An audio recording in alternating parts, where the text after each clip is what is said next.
Hi hello welcome back to my vlog. ಎಷ್ಟೊಂದು ದಿನ ಆಯಿತು ವ್ಲಾಗ್ ಮಾಡಿ, ಇವತ್ತು ಮಾಡ್ತಿದ್ದೀನಿ ಬಿಕಾಸ್ ನಾನು ಇವತ್ತು ಗೋವಾ ಟ್ರಿಪ್ ಹೋಗ್ತಿದ್ದೀನಿ. ಆ್ಯಕ್ಚುಲಿ ಏನಂದರೆ ನನ್ನ ಫ್ರೆಂಡ್ಸ್ ಎಲ್ಲ ಬರೋದು ಲೇಟ್ ಮಾಡಿದ್ರು, ಫ್ಲೈಟ್ ಬೇರೆ ಟೈಮ್ ಆಗಿಬಿಟ್ಟಿತ್ತು. ನಮ್ಮ ಕ್ಯಾಬ್ ಡ್ರೈವರ್ ತುಂಬ ಸ್ಪೀಡಾಗಿ ಕರ್ಕೊಂಬಂದರು. ಇಲ್ಲಿ ಟೈಮ್ ವೇಸ್ಟ್ ಆಯಿತು. ಟೋಲ್ ಕಟ್ಟಿಸ್ಕೊಳ್ಳೋದು ಬಿಟ್ಟು ಕುತ್ಕೊಂಡು ಫೋನಲ್ಲಿ ಚಾಟ್ ಮಾಡ್ತಿದ್ದಾರೆ. ಎಷ್ಟು ಟಾರನ್ ಮಾಡಿದ್ರು ಬರ್ತಿಲ್ಲ. ಕೊನೆಗೆ ನಮ್ಮದೇ ತಪ್ಪು ಅಂತ ನಮ್ಮ ಮೇಲೆ ಗಲಾಟೆ ಮಾಡಿದ್ರು. ನಮ್ಮ ಕ್ಯಾಬ್ ಡ್ರೈವರ್ಗೆ ರಿಕ್ವೆಸ್ಟ್ ಮಾಡ್ಕೊಂಡು, ಸರ್ ಫ್ಲೈಟಿಗೆ ಟೈಮ್ ಆಯಿತು ನಡೀರಿ ಸರ್ ಹೊರಡೋಣ ಅಂತ ಇದನ್ನೆಲ್ಲ ಜಗಳ ಎಲ್ಲ ಮುಗಿಸಿ ಹೊಟ್ವಿ. ಆದರೂ ಫ್ಲೈಟಿಗೆ ಟೈಮ್ ಆಗಿಬಿಟ್ಟಿತ್ತು.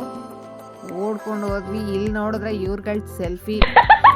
ಫಸ್ಟ್ ಟೈಮ್ ಫ್ಲೈಟಲ್ಲಿ ಹೋಗ್ತಿರೋದ್ರಿಂದ ನನ್ನ ಫ್ರೆಂಡ್ಸ್ಗೆಲ್ಲ ಫುಲ್ ಎಕ್ಸೈಟ್ಮೆಂಟ್ ಆಗಿತ್ತು. ನಾನು ಆಲ್ರೆಡಿ ಒಂದ್ಸಲಿ ಹೋಗಿದ್ದೆ. ಸೊ ಒಳಗೆ ಹೋಗ್ತಿದ್ದಂಗೆ ನಮ್ಮ ಗಗನಸಗಿ ವೆಲ್ಕಮ್ ಮಾಡಿದ್ರು. ಸರಿ ನೆಕ್ಸ್ಟ್ ನಮ್ಮ ಸೀಟ್ಸ್ ಎಲ್ಲಿದೆ ಅಂತ ಹುಡ್ಕೊಂಡು ಕೂತ್ಕೊಂಡ್ವಿ. ಸೆಟಲ್ ಆದಮೇಲೆ ಸೆಲ್ಫೀಸ್ ಎಲ್ಲ ತಕ್ಕೊಂಡ್ವಿ. ಆಮೇಲೆ ನೋಡಿದ್ರೆ ಇವರಿಬ್ರು ಬೇರೆ ಬೇರೆ ಸೀಟಲ್ಲಿ ಕೂತಿದ್ದಾರೆ. ಆ್ಯಕ್ಚುಲಿ ಫ್ಲೈಟ್ ಖಾಲಿ ಇತ್ತು, ಸೊ ಏನು ಪ್ರಾಬ್ಲಮ್ ಆಗಿಲ್ಲ. ನಂಗೆ ವಿಂಡೋ ಸೀಟ್ ಬೇಕು ಅಂತ ಇಬ್ರು ಜಗಳ ಮಾಡ್ಕೊಂಡು ದೂರ ದೂರ ಕೂತಿದ್ದಾರೆ. ವಿಂಡೋ ಇಂದ ವ್ಯೂ ನೋಡಿ ಹೇಗಿದೆ.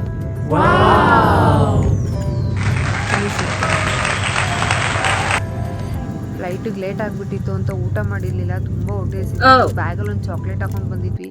ಎಲ್ಲರೂ ಚಾಕ್ಲೇಟ್ ಶೇರ್ ಮಾಡ್ಕೊಂಡು ತಿಂದ್ವಿ. ಸದ್ಯಕ್ಕೆ ಅದೇ ಊಟ. ಪೂಜಾ ಏನು ಮಾಡ್ತಿದ್ರ ಅಂತ ನೋಡಿದ್ರೆ ಮೆನ್ಯೂ ಕಾರ್ಡಲ್ಲಿ ಆಟ ಆಡ್ಕೊಂಡು ಕೂತಾಳೆ. ಆಮೇಲೆ ಅವ್ರಿಗೂ ಚಾಕ್ಲೇಟ್ ಶೇರ್ ಮಾಡಿ ಕೊನೆಗೆ ಗೋವಾಗೆ ಲ್ಯಾಂಡ್ ಆದ್ವಿ. ಲ್ಯಾಂಡ್ ಆಗಿದ ತಕ್ಷಣ ಅಲ್ಲೇ ಏರ್ಪೋರ್ಟಲ್ಲಿ ಲಗೇಜ್ನೆಲ್ಲ ಕಲೆಕ್ಟ್ ಮಾಡಿಕೊಂಡು ಕ್ಯಾಬ್ ಬುಕ್ ಮಾಡಿ ನಮ್ಮ ಸ್ಟೇ ಕಡೆ ಹೊರಟ್ವಿ.